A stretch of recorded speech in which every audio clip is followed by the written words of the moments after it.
It's Adam here for PC Monitors, and in this video I'm going to be taking a look at the Dell Alienware AW2521HF. There's a full written review accompanying this, and there's also a little mini video review if you're short on time, and a link to those can be found in the description of the video, alongside information about how you can support the work that we do. As usual for a video review, what you see depends on my camera, it depends on the processing done by my video editing software, depends on YouTube and the processing that does, and it ultimately depends on the screen you're actually viewing the video on, so in no way does it accurately represent what the monitor looks like firsthand. This monitor has a 24.5-inch IPS type panel, an AU Optronics AHVA panel more specifically, and this offers a full HD resolution 1920 by 1080, so it isn't going to win any awards in terms of pixel density, although it does have a bit of an edge compared to 27-inch Full HD models in that respect. I kind of slightly prefer it for my normal viewing position, around 70 centimeters from the screen, but you know, it's a personal thing. And as I said, the pixel density isn't exactly incredible in this one either way. It means that you don't get a huge amount of desktop real estate at your disposal, not amazing for multitasking, and even if you're just viewing one document, you certainly don't get as many words on the screen as you would get with a high resolution. That said, the main purpose of the monitor really is high frame rate, high refresh rate gaming, a nice fast gaming experience. And of course this Full HD resolution is easier to drive at high frame rate. Something I always like to mention early on in my video reviews is the screen surface, because I think it's very important and it's something which most reviewers kind of just brush over quite quickly and don't really go through properly. This one uses a medium matte anti-glare screen surface, so it does have a bit of graininess when you're observing lighter shades. It's not exactly a heavy or smeary graininess. It doesn't look like you're looking at the screen through a dirty window. It doesn't have a really strong sort of sandy effect either, as if someone sandpapered the screen or anything like that. But it is a bit grainy compared to some matte surfaces. But it's certainly no grainier than competing TN models, and actually if memory serves correctly it might be a little less grainy. So it's something I'm personally quite sensitive to. Not everyone's going to take issue with this aspect, or even notice it at all for that matter. I'm now going to talk about the external features of the monitor. So this model has a distinctive Alienware look. It looks like a prop from a sci-fi film, so it does have a kind of gamery look, certainly a gamery look, but it doesn't have the kind of aggressive sharp lines that quite a few gaming monitors have. It doesn't have any sort of showy, colourful elements either. So you've got a blended looking light grey Alienware logo in the middle. The bottom bezel around that is just a dark sort of satin finish plastic. The stand base, also plastic. Most of it is what's called the dark side of the moon colour, so that's a dark grey. It has a matte finish. Another option is available called Lunar Light. That's the AW2521HFL, and that replaces this dark side of the moon colour with Lunar Light, which is a much lighter shade instead. And it has that on the stand base and also up the stand neck at the rear of the monitor as well. I'll show you that shortly. The top and side bezels are dual stage, so there is a slender panel border that's flush with the rest of the screen, plus a slim hard outer component. So this is quite usual for modern monitors to have this. It's more usual that they do than they don't. There's also a small notch at the top right and the top left corner. So essentially it looks like there's a tiny dot where there's a bit of panel border missing, but that's actually a calibration mark used by the machine that puts the panel together. So it's completely normal to have that. There's an Alien FX light there, so that's the power LED. That's explored in the OSD video, that system. So you can customize that with various different colors in the OSD or using the software. There's also a cable tidy loop at the bottom, so you can feed your cables through that if you want things to be a bit neater and contained centrally rather than flailing around all over the place. The screen surface is medium matte anti-glare, as explored elsewhere in the review. I certainly mentioned it just before, and I explore it a little bit more later as well. So this does have an effect on the image. Compared to lighter matte screen surfaces, things are a touch grainy, although they're not extremely grainy, and it also offers effective glare handling, so that's really its main purpose. At the side, the monitor looks robust. It has a very solid stand design, and you can see the fact that the stand's quite deep as well. It has a kind of what I call a penguin foot design, so it's got two large feet. They're quite long. It does mean that the monitor is a bit of a desk space hog. It's a bit of a depth hog on the desk, so if you don't have a particularly deep desk, It kind of limits where you can put the monitor. It might be a little bit closer to your face than you'd like. On my desk I didn't have an issue with this. If it really bothers you, you can actually replace the included stand with an alternative solution, but I think most people find this stand just fine. The monitor also offers good ergonomic flexibility, so it has adjustable height. You can also tilt the screen backwards and forwards a little bit. You can swivel it left and right. And you can also rotate it into portrait, either clockwise or anti-clockwise. At the rear of the monitor, it continues the Alienware aesthetic. It's largely the dark side of the moon, dark to medium grey shade. Of course, in the Lunar Light, the HFL model, that would be a lighter shade instead. So the stand neck would be mainly that lighter shade, and so would the rear, around the central attachment point, which would remain black as it is here. Though the OSD controls, and they're explored in the OSD video, hexagonal shape. There is a blended 25, which denotes 25-inch class of monitor. It's actually 24.5 inches, but you can round it up a little bit. And there's this white Alienware logo, and that is an Alien Effects lighting feature, as is the oval here, all explored in the OSD video. Don't worry, there isn't an integrated fan or anything like that, a cooling fan inside this monitor. This is just purely for aesthetics. The vents are actually closed off, so they're not even traditional cooling vents, even the ones up here. They do go in a bit, but they don't actually have little holes inside them, so to speak. The ports mainly face downwards in this little removable or concealed port area. So you just remove that port cover. Then you've got an AC power input, so there's an internal power converter rather than an external power brick on this model. There's a USB 3 upstream port and 2 USB 3 downstream ports. There are 2 HDMI 2.0 ports and DisplayPort 1.2a, so they all support the full 240Hz at the native Full HD resolution. And if you're using an NVIDIA GPU that supports it, you can use NVIDIA's G-Sync compatible mode via DisplayPort. And if you've got a compatible AMD system or GPU, you can use AMD FreeSync via DisplayPort or HDMI. And there is a 3.5mm audio output as well. Easily accessible from the front, there are a couple of additional ports, and they are 2 USB 3 downstream ports and also a central 3.5mm headphone jack. And you might not be able to see it in the video, but there's actually a little battery icon next to the port on the right there. That means it supports fast charging for connected devices. You'll also be able to see, or hopefully be able to see, some little markers on the stand there. They go from 1 to 8, 8 at the bottom, 1 right at the top, and they're just stand height adjustment markers. I think they're quite arbitrary. I mean, they're not inches and they're not centimetres. Between the 7 and 8, for example, is roughly 2 centimetres, but doesn't seem to be exactly 2 centimetres. So it's just, if you have a particular preference for a number, you can remember it and set your stand to that height again when you put your monitor up, when you set your monitor up. Perhaps if you've got multiple monitors, it could help set them to the same height, although I guess there's plenty more reference points you can use at the top or bottom of each screen.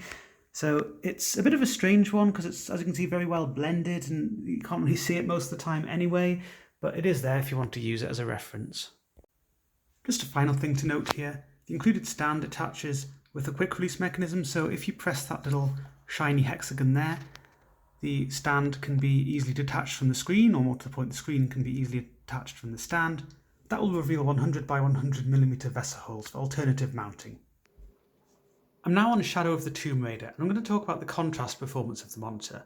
This monitor uses an IPS type panel, so contrast isn't really its main strength, but even so there is some variation in how IPS type panels perform in terms of contrast. So the static contrast I recorded on this was a bit beyond 1000 to 1, and that's even following the adjustments made to my test settings. So there are certainly weaker IPS type models out there, but this was actually close to the specified 1000 to 1, and much as I was expecting from the panel. So you don't get deep, inky dark shades or anything like that, especially if you're sitting in a dim room as I am now, and it doesn't have that kind of atmosphere that you'd get on models with much stronger static contrast, some VA models for example, but it still has a bit of an edge over models with lower static contrast. I know some IPS type panels and TN panels would be closer to say 700 to 1, so there is a bit of a difference there. Being an IPS type panel, you do get IPS glow, and that means that there is a bit of a loss of detail and a sort of a bloom, a haze towards the bottom of the screen from a normal viewing position, a little bit towards the top. but from a normal viewing position, your head would be a little bit above center, so you're going to see it more strongly towards the bottom of the screen. It does eat away at the atmosphere and the detail levels, so you can see that sort of haze there, or that glow, that bloom. It's more noticeable towards the left of the monitor as well, and that's because the IPS glow has a cool tint there, sort of kind of a silverish tint, or a cool white tint if you prefer, whereas towards the right side it actually has a bit of a warm quality to it, and it's more subdued. It is normal for IPS type panels to have a difference between the left and right, and it depends on the angle. So if you're viewing the screen off angle, and I show this in the viewing angles video, then things do change in terms of the hue you get to the glow, and it blooms out a lot more notably when you are off angle and becomes very strong indeed. It's worth bearing in mind that the IPS glow can be affected by certain things. If you're sitting closer to the monitor, it's going to be stronger. If you have a unit with bad black uniformity, so that's to say it has perhaps a lot of backlight bleed or clouding, that can bring out the IPS glow more strongly. And if you're using a relatively high brightness setting, that is going to bring it out more strongly. So my preferred viewing position is around 70 centimeters from the screen. That's how I've got the camera mounted here. And I have the brightness of the monitor set according to my test settings. So it's a moderate brightness. It certainly isn't an extreme brightness. It's not super dim. And most users would sit around this kind of value. The one that I'm using is around 160 candela per meter squared, but generally between 100 and 200 candela per meter squared would be the sort of preferred range for most people to set their monitors up to. And that would cover any kind of normal lighting between evening and daytime. An advantage that is often overlooked on IPS type models is the gamma consistency, and this applies to the contrast performance in terms of the level of detail. So you see there's a subtle texture on this door here, for example, and that's maintained throughout the screen. So that's good, and that's because the gamma consistency is excellent on this model. If you looked at this on a TN model, what you'd see is you couldn't really see any distinctions towards the top of the screen. Things would look far too blended together, whereas lower down there'd actually be too much distinction, and you'd actually get certain artifacts which are there in the source content, but they really should be more masked than they are. On the TN models, they're really brought out too strongly. This is actually more noticeable if you're looking at streamed content. You can certainly see it in games, but streamed content has compression artifacts if it's been heavily compressed, and these really should be masked, but when they're not, it can make things look really artificial and blocky and banded, whatever you want to call it. So that's not a very nice thing. And VA models, they have a sort of cone in the center of the screen where it suffers black crush, and that means things are more blended than they should be, whereas further out you get excessive detail, and some VA models are worse at this than others. So you can get that towards the side of the screen and towards the bottom. Not as pronounced as the shifts you get vertically on TN models, but they are there, whereas this model doesn't have that kind of thing. In terms of the bright shades, I mentioned earlier, the screen surface has a bit of graininess to it, but it's not extreme, and the light shades do actually stand out quite well against darker surroundings on this model. And what I would say as well is you're not going to spend most of your time, or you shouldn't really spend most of your time gaming in a dark room as I am now. You've got a bit of light coming into the room, there's kind of IPS glow and these issues. They're not really as noticeable. But as I said, it's not amazing. The static contrast isn't amazing, so you don't get amazing depth and inkiness or anything like that. But it isn't by any means poor either. And a little bit stronger than competing TN models in terms of static contrast as well. I'm now going to talk about colour reproduction, and to start off, as usual, I like to use Lagom, that's lagom.nl, the website, and their tests for viewing angle. This model has strong colour consistency as an IPS type model, as you'd hope. And that means that the Lagom text here, it looks fairly blended. It does have a bit of a red hue throughout, but it's quite consistent. What it doesn't have is a kind of flash of highly saturated red in some regions, green in other regions, and it can be also highly saturated, which shifts along with head movement very readily. That's what you get with TN models, and VA models will have their own kind of weaknesses. Actually, TN models would have a sort of obvious gradient from top to bottom of very saturated green to orange to red. Certainly don't get that kind of thing here. It's a bit easier to appreciate this with solid colours. It's a bit more relatable perhaps than the Lagom text, and it performs well there as well. So the consistency here is good. The purple block here, it appears a lilac shade throughout. It does have a little bit more of a pink hue towards the very edges, and this becomes more exaggerated if you're closer to the screen, I appreciate you get all sorts of strange little artifacts on the video here. That's more away from the camera, it's not actually seen on the monitor itself, but it does look a little bit pinker towards the side of the screen. From a normal viewing position, in my case that's perhaps 70 centimeters or so from the screen. It's quite slight, but there is a little bit of a shift. But compared to VA or TN models, really nothing to speak about. The red block, fairly rich red throughout, good consistency, really don't have any particular complaints here. The green block, it's a good yellowish green throughout, doesn't have any regions which have a much stronger yellow tint, and you'd see that on a TN model, you'd see that towards the bottom of the screen, it looks really yellow, whereas further up, especially at the very top, it would look a much deeper green. You don't get that kind of shift. VA models, they tend to look quite rich centrally, whereas it becomes more of a yellowish green, kind of a bit flooded actually in places, towards the bottom of the screen and very sides. So there's nothing like that, much better consistency here. The blue block, it's often very consistent, and it is in this case. Even on TN and VA models, it's usually consistent. It can highlight some uniformity issues if you have uniformity issues on your unit. My unit's actually not bad at all in that respect, and this blue looks really as consistent as I've seen it before. I'm now on Battlefield 5, and I'm going to talk about the colour reproduction using some in-game examples. Again, appreciate that it has some strange little artifacts in places. Again, it's not on the monitor, just more away from the camera, so just try to ignore that. Especially with models that don't have a particularly high pixel density, this kind of thing is very difficult to avoid, unless the camera is miles away from the screen, which doesn't make for a very nice video either. So the colour gamut here, it extends a bit beyond sRGB. There's a little bit of extension, particularly in the green to red region, but it certainly doesn't have a wide colour gamut. It doesn't approach DCI-P3 or anything like that. So that means that there's a bit of an edge in vibrancy. So content like this is created with the sRGB colour space in mind, and if you have a bit of extension beyond that, then you get extra saturation, and that's what happens here. So I'd describe things looking rich and natural on this monitor, so really things look largely as the developers intend. There's a little bit of extra saturation, and that does give a bit of extra vibrancy, but it's not a strong extra saturation. Things are largely true to form. And as I mentioned with Lagom, using examples with Lagom, the colour consistency is really strong, so it maintains this richness throughout the screen, all areas of the screen. So if you compare it to the TN models, the competing TN models, the colour gamut is actually quite similar on those, but you do get a noticeable sort of washed out effect lower down as shades just lose their saturation and perceived gamma is much lower.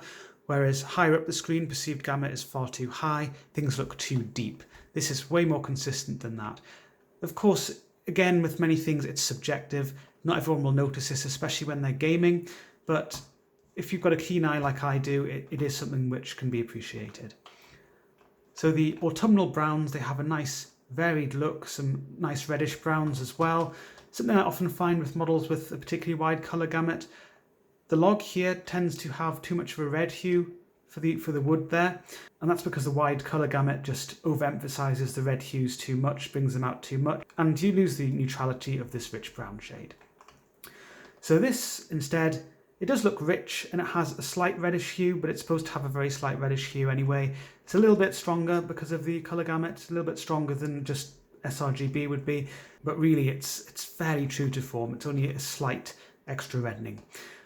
The green as well of the moss there, sometimes that looks really obviously yellowish and looks quite unnatural, almost a little bit like something from an alien planet or something, like alien slime, kind of a bit neon. That can happen if you've got a really wide colour gamut. This model's colour gamut isn't wide enough to create that kind of effect, so really it looks largely as it should. The reds of these markers here as well, on models with much wider colour gamuts, they tend to look really almost neon rich red. They stand out in a very eye-catching way, very vibrant. This is more of a subdued medium red shade, as it should be. And something I noticed with models that have a wide colour gamut, flames, fires, very vibrant looking. On this, not as vibrant looking, but certainly not washed out looking either. Really looks a little bit richer actually than it should, but not to an extreme degree, so you don't get the kind of effect where you can have yellows verging on orange and orange verging on red too much as you get with wider gamuts. It does look vibrant and some people like that kind of look, but it isn't really as the developers intend, so The look here, as I said, not washed out, not overly vibrant. I would say rich and natural is how you should describe it.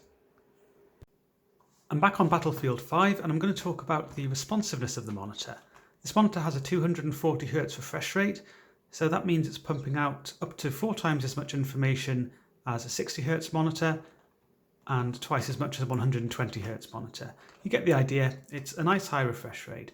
To take advantage of that fully, you do need to have a suitably high frame rate, so I've got this game running at 240 frames a second or thereabouts now. And this high frame rate, high refresh rate combination brings you 2 main advantages. One is that it greatly increases the connected feel, and when I say connected feel, I mean the feeling you get when you're interacting with the character, when you're interacting with the game world. There's a certain precision and fluidity that you just don't get at lower refresh rates and lower frame rates. This is separate to input lag. Input lag is also an important part of connected feel. So if you've got a good high refresh rate, good high frame rate, and low input lag, that's really your kind of sweet spot for a really good connected feel. The input lag of this monitor, I measured comfortably below 3 milliseconds. I think it was around 2.6 milliseconds at 240Hz. So this is a really nice, very low level of input lag. It means that there's a really nice low signal delay, and that's the main element of input lag you feel when you interact with the monitor. So coupled with the high frame rate, high refresh rate combination, really gives a very nice feeling when you're playing games. The other advantage of this high frame rate, high refresh rate combination is that it decreases the perceived blur due to eye movement. So there's an article on the website all about monitor responsiveness, and it introduces and explores the concept of perceived blur. There's a little bit of a summary in the written review as well, but basically most of the perceived blur you see on a monitor is down to the eye movement, and that's closely linked to the refresh rate. And on a sample and hold monitor like this, that is really the dominant form of perceived blur. The other aspect is pixel responsiveness. You want nice fast pixel responses where possible to really make a good go of this high refresh rate. Overall, pixel responses are delivered with very slight weaknesses or no weaknesses at all that are visible, and that means that it really does deliver a very convincing 240Hz experience. It's actually quite easy to forget you're using an IPS type panel here. There are slight weaknesses, and I do emphasize the slight. So for some transitions, there's just a little bit of powdery trailing. Most of that powdery trailing is really negligible. It doesn't really do much to increase your perceived blur levels overall, and it isn't something that most users are actually going to notice at all. It's really very faint powdery trailing, as I like to call it, or very faint powdery trailing. There are a few examples of slightly more pronounced powdery trailing, but even this is, I'd describe this as slight as well. It really isn't particularly eye-catching or problematic. So the text there where it says motor trial, as I move that against the much darker background, that shadowy background, the shadow and the sand, this is a pixel transition which is one of the slowest that this monitor performs, and it is by no means slow. And I can still read motor trial very comfortably. Unfortunately, you're not going to be able to appreciate this on the video. It's a 60 frames a second video. Your monitor has its own pixel response time weaknesses and refresh rate, and that's really what you're seeing. But certainly to the eye, it's nothing that I find particularly distracting. I'm using the fast response time setting. There are 3 different response time settings on this monitor. Fast reacts in much the same way whether you've got adaptive sync enabled or disabled, and I'll come on to adaptive sync, which this monitor does support shortly. The other settings, there is also super fast and extreme, and they react quite differently whether you've got adaptive sync enabled or disabled. So if I bump up the response time setting to super fast, remember I've got adaptive sync enabled. It's called FreeSync in the OSD, and I'll come on to this shortly, but you can see it's on there. Response time, set this to super fast. It really doesn't make any dramatic differences. The powdery trailing is there. It's perhaps reduced just slightly, but it's definitely there. And there's also just a little bit of overshoot just at the edge of the object there, but overshoot is actually really very low on this monitor in general. So using the fast setting, I couldn't actually notice any overshoot at 240Hz. And with this super fast setting, at least at these high refresh rates, not an issue, really nothing that stands out. Moving on to the extreme setting. You might have noticed a slight change in brightness. This also changes the brightness and gamma just slightly, and it does slightly reduce the powdery trailing again. The motor trial there, it actually replaces it with a bit of overshoot. It's not obvious overshoot in this case. There's just a little bit of dark trailing, or shadowy trailing as I like to call it, which is a bit darker than even the background here. So there is that, but it's really not an extreme amount. And there's also a little bit of overshoot again around the block there. And this megaphone has somewhat more noticeable overshoot, has a kind of bright fringe, a kind of colourful bright fringe. Not sure if that'll come across on the video, but even that is not obvious. However, if you disable adaptive sync, so that means you can just turn FreeSync off in the OSD, you're now greeted with a lot of really horrible overshoot. So you'll see that on the video quite clearly, I'd imagine. Lots of bright, colourful trailing all over the place. Things are really kind of alias looking, over sharpened during movement. Really not a nice look at all. The super fast setting.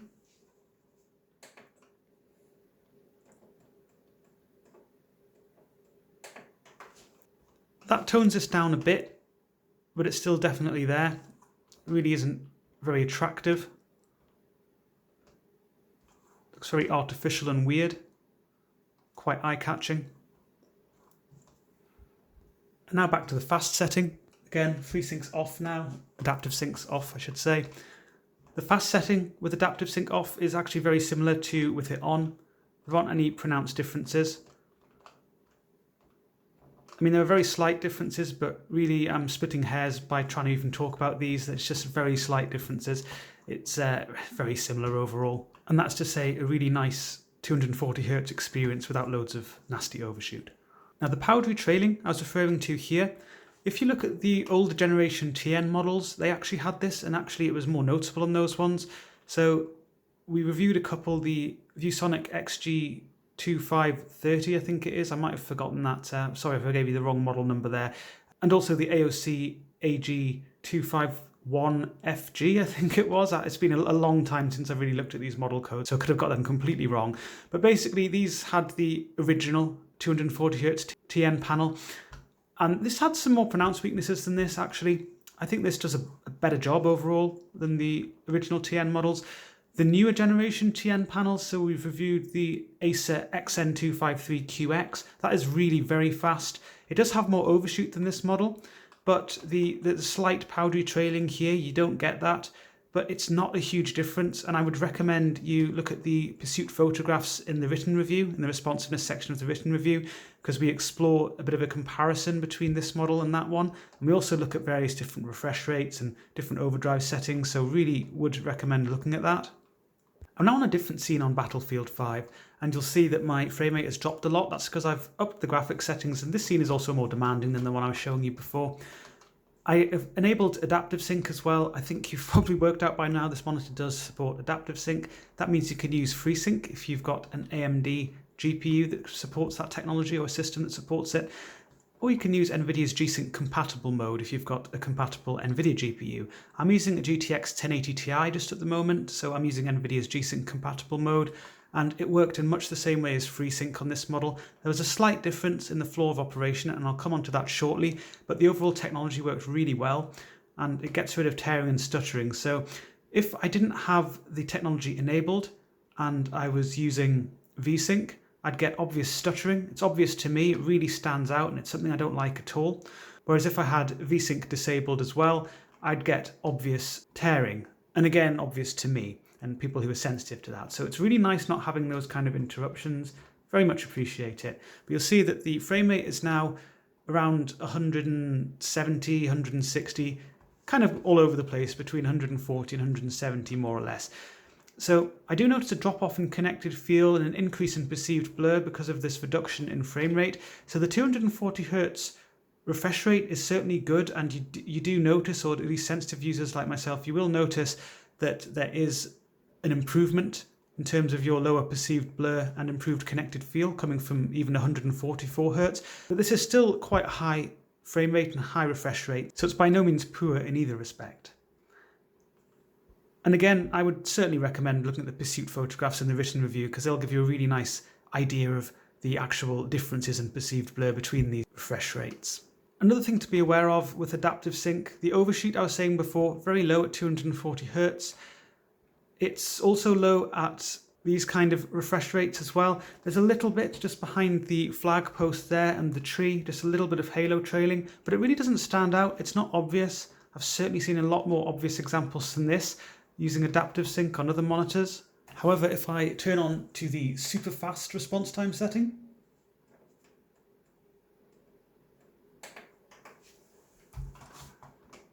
this overshoot becomes more pronounced. It's not extreme, which is just appropriate because this isn't the extreme setting, it's only super fast, but it is more pronounced. And there isn't really an advantage because the fast setting is very nicely tuned, even for this kind of refresh rate, 240 Hz, 144 Hz, whatever it might be. It is nicely tuned, and again, Pursuit photographs show this very well. There's just a small amount of powder trailing in places, but really here it's just replaced with overshoot. And again, it's not as extreme at this level, but I just prefer the tuning of the fast setting. I'll show you the extreme just for comparison.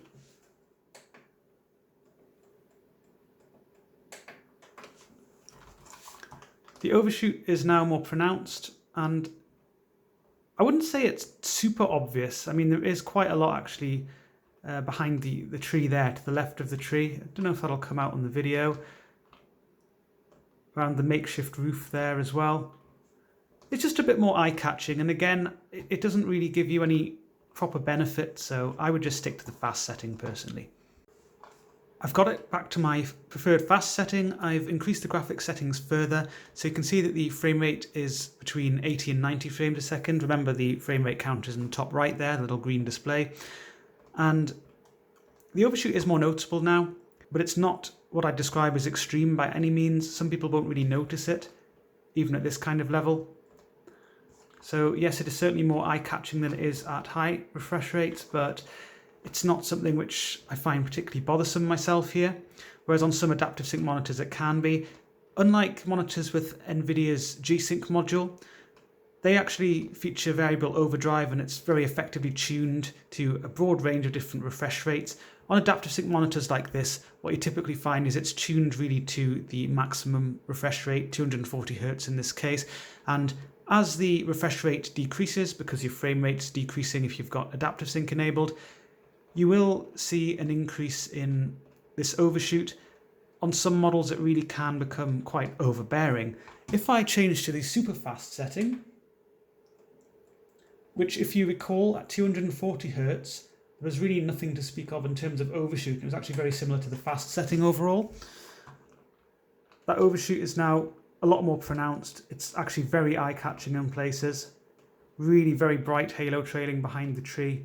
I find it very eye-catching, very difficult to not notice. And there's also a bit of that around the makeshift roof there as well. Might not come across on the video, it's a bit faint to that example. But just not pretty. You're not getting any real benefits here, so I don't see the point in using super fast. And for completeness, the extreme setting. The overshoot is now extreme. So it's really very eye-catching, very obvious bright halo trailing, which should come across nicely in the video. And it's, I wouldn't say it's, I was going to say it's almost blinding. It's not that bad, but it's pretty extreme. You get the idea. And you've also got some dirty trailing around the lamp there. So that's darker than the background. And again, if you notice any strange little patterns and stuff around, for example, you can see the kind of strange hatched pattern there. That's just moire from the camera. It's not on the monitor itself, so don't worry about that. I've turned the graphics settings up a bit more, and you'll see that my frame rate is now between 60 and 70 frames a second. This changes the behavior a bit, and this highlights a slight difference between FreeSync and NVIDIA's G-Sync compatible mode on this monitor, or at least as it applied to my NVIDIA GTX 1080 Ti. And that is the floor of operation. On my NVIDIA GPU, that was 80 frames a second, or 80 Hz, and if the content goes below that, it employs a frame to refresh multiplication technology to keep tearing and stuttering at bay, and that does work very well. But on the AMD GPU, it could go all the way down to 48 Hz before that kicked in, or 48 frames a second. And I'm not sure if newer generation NVIDIA GPUs would have a better floor of operation than 80 Hertz or 80 frames a second. It's certainly possible. And I've known on some of the monitors that my NVIDIA GTX 1080 Ti or the GTX 10 series GPUs, they don't actually react quite the same way as some of the newer GPUs. But either way, yes, tearing and stuttering's kept at bay, so that's nice. And I'll just show you something. If you go into the OSD, go to Game Enhance mode, and then select Refresh Rate. You'll see it's displaying the refresh rate of the display, and that is double the frame rate of the content when it's below 80 frames a second in this case. So that's the technology working. AMD calls it LFC, low frame rate compensation. NVIDIA don't have a specific name for it, but it's just a frame to refresh multiplication technology. But yes, it does work very well, gets rid of tearing and stuttering. The only thing is that when you pass the boundary between LFC or that kind of technology being used and not used, so around 80 frames a second, you're over that a bit, below that a bit in this case, or with your AMD system, 48 frames a second, slightly above, slightly below, then there is a momentary stutter, but it's not something I'd worry about unless you're very frequently passing that boundary, because it's not something you're generally going to notice too much. To wrap up then, I find the styling of the monitor quite agreeable, and I don't always say that about monitors with what I'd call a gamery style, and that's because sometimes they look quite aggressive or they have lots of bright flashy colours, and I'm not really too fussed about that. This one, I quite like the styling, but I often like the styling of Alienware products. It's obviously very subjective. The Alien Effects lighting, I would have preferred to have something which gave a nice strong aura around the monitor, so it could be used as a bias light, kind of a halo behind the monitor if you like, which can increase perceived contrast. It wasn't strong enough to do that, but it was kind of noticeable in a dark room behind the monitor, but certainly the little power LED there being fully customizable was a nice little touch. Good ergonomic flexibility with a stand as well, that's good. I found the depth of the stand a little bit deeper than I'd like, a little bit greater than I'd like, but it's certainly not the deepest monitor I've used. Just would have preferred it to have been a little bit less deep so I could have the screen close to the wall if I'd like, or if people who have less deep desks could do that. I think that would have been useful. And just things I personally like, obviously I prefer a high pixel density and high resolution, although I would say that I feel that the 24.5 inch screen size is quite a decent one for this resolution. I found the pixel density more agreeable than 27-inch models with the Full HD resolution. And needless to say, the Full HD resolution is a lot easier to drive at good high frame rates than high resolutions are. The contrast performance was much as I'd expected from the panel, really. And that might not sound like much praise, but that isn't always guaranteed. Some IPS type models can fall quite a bit below 1000 to 1, especially after you've made the tweaks that you need to, and in my case for the test settings. Which are explored in the calibration section of the written review. But in this case, it stayed a little bit above 1000 to 1, even with those tweaks. And yes, there was IPS glow. So together, this didn't create the best atmosphere, especially if you were sitting in dimmer lighting conditions or you're looking at darker content. But I've certainly seen worse from IPS type models and just monitors in general. So not terrible, but not an amazing strength. The screen surface as well. I personally prefer slightly lighter screen surfaces than this, but I didn't find it horrendously grainy, and it's something I'm very sensitive to, so I think that's fair to say that most users aren't going to be bothered by this aspect. For the colour reproduction, really good consistent colours, IPS type panel, and again, that doesn't necessarily guarantee that things are going to be perfectly consistent, and can get uniformity issues which can cause slight differences, but the overall characteristics of this panel really good in terms of the colour consistency and the gamma consistency. So that's worth mentioning in terms of the contrast as well. Except for the IPS glow, which does eat away at some detail, you get a good level of detail throughout the screen without excessive detail at some regions and things looking far too masked elsewhere as you get with other panel types. So that was good to see. And for the colours, it means that the saturation is maintained throughout the screen, and the colour gamut, it extends a bit beyond sRGB, but not massively. So things look quite in place and just a little bit more vibrant and saturated than the developers intend, but without the kind of flashy in-your-face vibrancy that some models provide with a much wider colour gamut. The responsiveness of the monitor was, in a word, impressive. Even using the fast setting, the slowest pixel overdrive, certainly not slow, it performed very well at 240 Hz. It also has adaptive sync, and that worked well both with my NVIDIA and AMD GPUs, did its thing, and it gave a nice effective range of operation without any real issues with overshoot, at least using my fast setting. There was an increase of overshoot because it doesn't use variable overdrive as the refresh rate decreases a lot. Even then, it wasn't what I describe as extreme overshoot. And really, I feel that the pixel responses were very well tuned with this setting throughout the range. There were no real standout weaknesses, only slight weaknesses. So with this all said, and considering the price of the monitor is actually priced very competitively, I think this is a really compelling choice if you're after a 240Hz monitor. I think this monitor kind of makes the TN models irrelevant for many users, and because the color reproduction is noticeably better here, whereas the pixel responsiveness is actually almost as good, and most users won't really be able to tell a difference between them. The new generation TN panels, such as used in the Acer XN253QX, they are a bit faster, so you don't get this small amount of power detrailing you get for some transitions here, but really the overall perceived blur is largely the same, but the color reproduction, I find that there is far more difference and far more noticeable difference there. But, you know, I know some people do chase every little edge and responsiveness they can get, but really for most users I think this provides really good response experience as well as nice image quality. So that's really all there is to the Dell Alienware AW2521HF. Be sure to check out the full review on pcmonitors.info. There's a link to that in the description of the video, alongside information about how you can support the work that we do.